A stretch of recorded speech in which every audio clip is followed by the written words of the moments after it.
ಸಿಡಿದೆದ್ದ DK team 40 ಶಾಸಕರು separate meeting ಅನ್ನ ಮಾಡ್ತಾ ಇದ್ದಾರೆ. ಕುತೂಹಲ ಮೂಡಿಸಿದ ಡಿಕೆ ಬೆಂಬಲಿಗರ 40 ಶಾಸಕರ ನಡೆ. ಸಿಡಿದೆದ್ದಿದೆ ಡಿಕೆ ಟೀಮ್ 40 ಶಾಸಕರ ಸೆಪರೇಟ್ ಮೀಟಿಂಗ್. ಕುತೂಹಲವನ್ನ ಮೂಡಿಸಿದೆ ಡಿಕೆ ಬೆಂಬಲಿಗರ ಈ 40 ಶಾಸಕರ ಮೀಟಿಂಗ್. ಅಧಿಕಾರ ಹಸ್ತಾಂತರ ವಿಚಾರದಲ್ಲಿ ಒತ್ತಡ ತೀವ್ರಗೊಳಿಸಲು ಪ್ಲಾನ್ ಅನ್ನ ಮಾಡಿಕೊಂಡಿದ್ದಾರಾ ಅಥವಾ ಸುಮಾರು 40 ರಿಂದ 45 ಶಾಸಕರು ಸೇರಿಸಿ ಹಕ್ಕು ಮಾಡುವಂತ ಒಂದು ಏನಾದರೂ ಪ್ರಯತ್ನ ನಡೀತಾ ಇದೆಯಾ? ಮುಖ್ಯಮಂತ್ರಿ ಸ್ಥಾನಕ್ಕೆ ಡಿಕೆ ಶಿವಕುಮಾರ್ ಯೋಗ್ಯ. ಇನ್ನು ಕಾಂಗ್ರೆಸ್ ವರಿಷ್ಠರ ಮೇಲೆ ಒತ್ತಡ ಹೇರಲು ನಾಳೆ ಸಭೆಯನ್ನ ಸಹಿತ ಮಾಡಲಾಗುತ್ತೆ. ಇನ್ನು ನಾಳೆಯ ಸಭೆಗೆ ಡಿಕೆ ಬಣದ ಶಾಸಕರಲ್ಲದವರು ಎಂಟ್ರಿಯನ್ನ ಕೊಡ್ತಾರಾ? ಇನ್ನು ಡಿಕೆ ಶಿವಕುಮಾರ್ ಬಣದ ಒತ್ತಡ ತಂತ್ರ ಸಕ್ಸಸ್ ಆಗುತ್ತಾ ಅನ್ನುವಂಥದ್ದು ಇಲ್ಲಿ ಕಾಣಿಸ್ತಾ ಇರುವಂತದ್ದು. ಇದೀಗ ಸಿಡಿದೆದ್ದಿದ್ದಾರೆ ಡಿಕೆ ಶಿವಕುಮಾರ್ ಟೀಮ್. 40 ಶಾಸಕರ ಸೆಪರೇಟ್ ಮೀಟಿಂಗ್ ಕುತೂಹಲವನ್ನ ಮೂಡಿಸ್ತಾ ಇದೆ. ಡಿಕೆ ಬೆಂಬಲಿಗರ 40 ಶಾಸಕರ ನಡೆ. ಅಧಿಕಾರ ಹಸ್ತಾಂತರ ವಿಚಾರದಲ್ಲಿ ಒತ್ತಡವನ್ನ ತೀವ್ರಗೊಳಿಸಲು ಪ್ಲಾನ್ ಅನ್ನ ಮಾಡಿಕೊಂಡಿದ್ದಾರೆ. ಇನ್ನು ಸುಮಾರು 40 ರಿಂದ 45 ಶಾಸಕರನ್ನ ಸೇರಿಸಿ ಹಕ್ಕೊತ್ತಾಯಕ್ಕೆ ತಯಾರಿ ನಡೀತಾ ಇರುವಂತದ್ದು. ಮುಖ್ಯಮಂತ್ರಿ ಸ್ಥಾನಕ್ಕೆ ಡಿಕೆ ಶಿವಕುಮಾರ್ ತರಲೇಬೇಕು. ಕಾಂಗ್ರೆಸ್ ವರಿಷ್ಠರ ಮೇಲೆ ಒತ್ತಡ ಹೇರಲು ನಾಳೆ ಸಭೆಯನ್ನ ಮಾಡ್ತಾರೆ ಅನ್ನುವಂಥದ್ದು. ನಾಳೆಯ ಸಭೆಗೆ ಡಿಕೆ ಬಣದ ಶಾಸಕರಲ್ಲದವರು ಎಂಟ್ರಿಯನ್ನ ಕೊಡ್ತಾರಾ?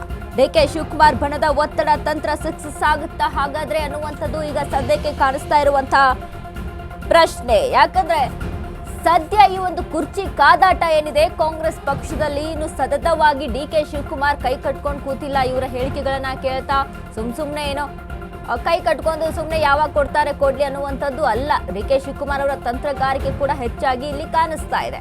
ಹೀಗಿರುವಾಗ ಡಿಕೆ ಬಣದಿಂದ ಹಾಗಾದ್ರೆ ನಾಳೆ ಡಿಕೆ ಟೀಮ್ ಇಂದ 40 ಶಾಸಕರ ಸೆಪರೇಟ್ ಮೀಟಿಂಗ್. ಹಾಗಾದ್ರೆ ಹೈಕಮಾಂಡ್ ಮೇಲೆ ಒತ್ತಡವನ್ನ ಹೇರೋಕೆ ಮುಂದಾಗ್ತಾ ಇದ್ದಾರಾ ಅನ್ನುವಂಥದ್ದು.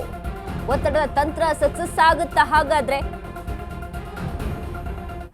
ಇದೀಗ ಸಿಡಿದೆದ್ದಿರುವಂಥದ್ದು ಡಿಕೆ ಶಿವಕುಮಾರ್ ಟೀಮ್ 40 ಶಾಸಕರ ಸೆಪರೇಟ್ ಮೀಟಿಂಗ್ ಏನಿದೆ, ಇದು ಎಷ್ಟು ಮಟ್ಟಿಗೆ ಸಕ್ಸಸ್ ಅನ್ನ ತಂದುಕೊಡುತ್ತೆ? ಹಾಗಾದ್ರೆ ಒಂದು ಕ್ಯೂರಿಯಾಸಿಟಿಯನ್ನ ಹುಟ್ಟಿ ಹಾಕಿದೆ ಸದ್ಯಕ್ಕೆ ಮಾತ್ರ. ಯಾಕಂದ್ರೆ ಹೈಕಮಾಂಡ್ ಮೇಲೆ ಒತ್ತಡವನ್ನ ಹೇರೋಕೆ ಒಂದು ರೀತಿಯಾಗಿ ರಣತಂತ್ರವನ್ನ ರೂಪಿಸ್ತಾ ಇದ್ದಾರೆ ಅನ್ನುವಂಥದ್ದು.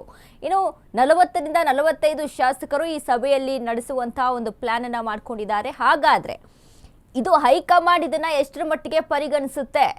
ಯಾಕಂದ್ರೆ ಒಂದು ಕಡೆ ಸಿಎಂ ಅನ್ನ ಬಿಟ್ಕೊಡೋಕೆ, ಅಂದ್ರೆ ಸಿದ್ದರಾಮಯ್ಯ ಅವ್ರನ್ನ ಬಿಟ್ಕೊಡೋಕೆ ಹೈಕಮಾಂಡ್ಗೂ ಕೂಡ ಕಷ್ಟ. ಮತ್ತೊಂದು ಕಡೆ ಸಿಎಂ ಡಿಕೆ ಶಿವಕುಮಾರ್ ಅವ್ರನ್ನು ಕೂಡ ಬಿಟ್ಕೊಡೋಕ್ಕಾಗೋದಿಲ್ಲ. ಇವರಿಬ್ರು ಒಂದು ರೀತಿಯಾಗಿ ಜೋಡೆತ್ತುಗಳು ಈ ಕಾಂಗ್ರೆಸ್ ಪಕ್ಷಕ್ಕೆ ಕರ್ನಾಟಕ ರಾಜ್ಯದಲ್ಲಿ. ಸೊ ಹಾಗಿದ್ದಂಥ ಸಮಯದಲ್ಲಿ ಯಾರತ್ತ ಇವರು ಒಲವನ್ನ ತೋರಿಸ್ಬೇಕು, ಯಾರತ್ತ ಒಂದು ತೀರ್ಮಾನವನ್ನ ತೆಗೆದುಕೊಳ್ಬೇಕು ಅನ್ನುವಂಥದ್ರಲ್ಲಿ ಈ ಹೈಕಮಾಂಡ್ ಮಾತ್ರ ಗೊಂದಲದಲ್ಲಿದೆ ಸದ್ಯಕ್ಕೆ.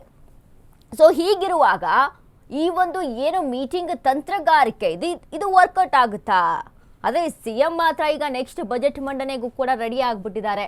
ಅವರು ಯಾವುದೇ ಅಂದರೆ ಹೈಕಮಾಂಡ್ ನಿರ್ಧಾರ ತೆಗೆದುಕೊಳ್ಳುತ್ತೆ ಅನ್ನುವಂಥ ಮಾತು. ಈಗ ಡಿಕೆ ಶಿವಕುಮಾರ್ ಅವರು ದೆಹಲಿಯಲ್ಲಿ ಏನು ರಾಹುಲ್ ಅವರ ಮೀಟಿಂಗ್ ಇದೆ, ಈ ಒಂದು ಮೀಟಿಂಗ್ನಲ್ಲಿ ಕುರ್ಚಿ ಬಗ್ಗೆ ಮಾತ್ರ ಚರ್ಚೆ ನಡೆದಿರುತ್ತೆ 100% ಆಗಿ. ಇಲ್ಲಿ ರಾಹುಲ್ ಯಾವ ರೀತಿಯಾಗಿ ಪ್ರತಿಕ್ರಿಯೆಯನ್ನ ಕೊಟ್ಟರು. ಇನ್ನು ಮತ್ತೊಂದು ವಿಚಾರ ಅಂತ ಅಂದ್ರೆ ಕರ್ನಾಟಕಕ್ಕೆ ಬಂದಂತ ಸಮಯದಲ್ಲಿ ರಾಹುಲ್ ತಮಿಳುನಾಡಿಗೆ ಹೋಗಬೇಕಾಗುತ್ತೆ. ಅಲ್ಲಿ ಮೈಸೂರಿನಲ್ಲಿ ಡಿಕೆ ಶಿವಕುಮಾರ್ ಮತ್ತು ಸಿದ್ದರಾಮಯ್ಯ ಅವರನ್ನ ಭೇಟಿ ಮಾಡ್ತಾರೆ.